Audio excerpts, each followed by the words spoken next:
9 লাখ লোকৰ বিজুলী আমি কাটি থবলগীয়া হৈছে যাতে কোনো ধৰণৰ এক্সিডেন্ট নহয়। গুৱাহাটীত 100টা ট্ৰান্সফৰ্মাৰ আমি বন্ধ কৰি থবলগীয়া হৈছে। গতিকে গোটেইখিনি চালে মই ভাবো যে পৰিৱেশটো আজি আৰু কালি জটিল হৈ থাকিব।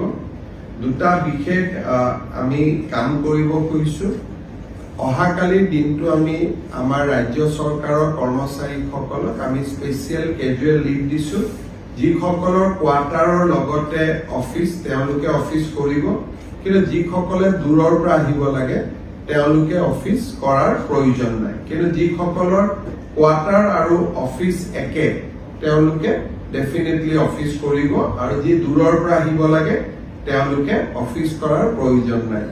শনিবাৰে প্ৰাইভেট স্কুল নাথাকে, কিন্তু গুৱাহাটী বিশেষকৈ কামৰূপ আৰু কামৰূপ মেট্ৰ' আমি স্কুলখিনিও অহাকালি দিনটোৰ কাৰণে বন্ধ ৰাখিব কৈছো। গভৰ্ণমেণ্ট স্কুলখিনি, প্ৰাইভেট স্কুলখিনি এজ ইউজুৱেল বন্ধ হৈ থাকে।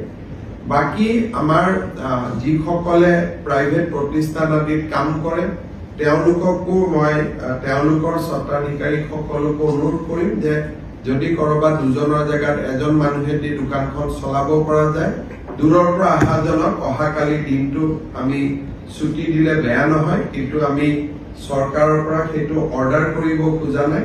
তেওঁলোকে নিজে ব্যৱস্থা ললে ভাল হ'ব। ইয়াৰ উপৰিও আমি গোটেই পৰিৱেশটো পৰ্যবেক্ষণ কৰি থাকিম। য'ত যেনেকুৱা প্ৰয়োজন হয় আমি ৰাইজক সষ্টম কৰি দিয়া আৰু ৰাইজক যি ধৰণে সকাহ দিব লাগে তাৰ বাবে আমি চেষ্টা কৰিম। কিন্তু বাংলাদেশৰ পৰা বেচিকেলি বংগোপসাগৰৰ পৰা যিটো ক্লাউডৰ প্ৰেচাৰ আহি আছে, সেই প্ৰেচাৰটো আজিতো থাকিবই, অহাকালিও কণ্টিনিউ হ'ব। কালি যদি কিবা ৰিভাইজ প্ৰেডিকশ্যন কৰে আমি ডেফিনেটলি আপোনালোকক অৱগত কৰিম।